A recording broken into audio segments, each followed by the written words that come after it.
అదేంటో మరి నాకే ఇలా అనిపిస్తుందో ప్రతి ఒక్కరికి ఇలా అనిపిస్తుందో నాకు తెలీదు. ఇప్పుడైతే కష్టాలన్నీ ఒకేసారి నా దగ్గరకు వచ్చేసాయి అన్నట్లుగా అనిపిస్తుంది. అయినా కూడా కష్టాన్ని ఇష్టంగా భరిస్తున్నాను అనుకోండి.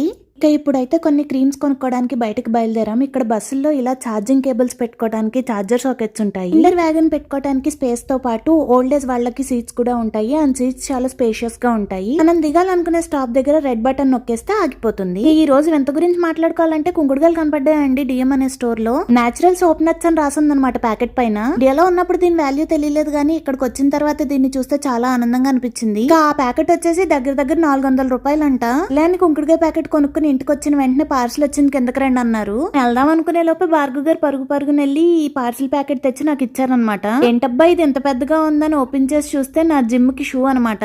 జిమ్ చేయడానికి షూ లేదు అనే వంకతోటి జిమ్ కి వెళ్లకుండా మానేద్దాం అని నేను ఆలోచిస్తే షూ తెప్పించేశారు. వంక పెట్టడానికి కూడా లేదు, వెళ్లాల్సిందే. కలుసుకుందామండి మరి.